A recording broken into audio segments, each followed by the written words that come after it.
nông nọ bây giờ ba mùa xì bù sầu lúc bà đê rây phải lây của nhỏ họ dùng thả lúc bà đê này nhỏ bù sầu chọn chọn trống bù sầu nọ nữa.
Have been walking for 2 hours now. Shot at the jowl at the Sasholi. Bro, don't make me laugh. You're used to ready, yeah? Let's go. Guys, you're literally almost there. Let's go. Help me up. I'm not getting up from this. Oh, where is it? Where? Let's go, guys. Did it come out? Screw your lolly. Bro, next exhaust, bro. Ah.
Nó mò tròn tu cho lo hàng bữa chỉ cho giò lên ta chỉ nó thôi ya cũng giết to lại thế vừa tàu một xí xe vừa trong này cha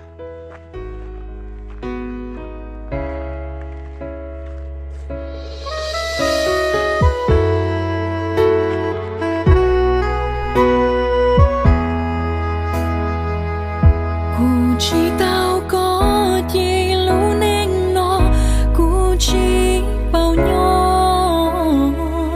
mua lúa tu cho lúa bùa lu li có lu cu thao lúa cho cu mua cu sẽ tôn cho vì có chỉ mua bên xứ yo cho cu lo thiệt tao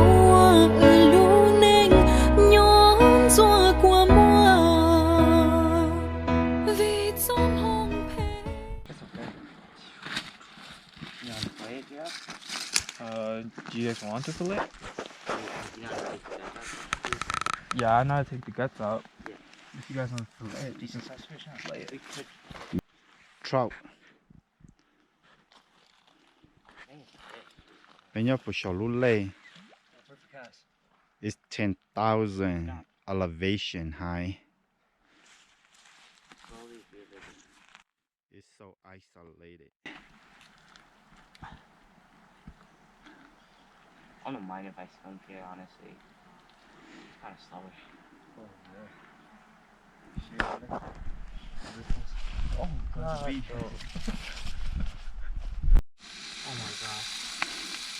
Why are there so many? But nó bé khơi tới ít trout. It's a ray meat trout. Bé đã tao một non này. Ít ta kỹ nó tao nó mỏ đi, thái lá hàng. Bảo tình chế nó kỹ đi nó mà chỉ cá cưng gầu đi, tao non lại chứ. Oh, look at that.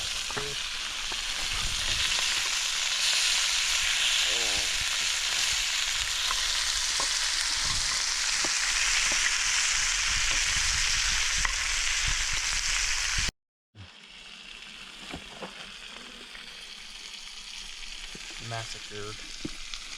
Oh, how easy it would be just to torch all these bugs. Ooh.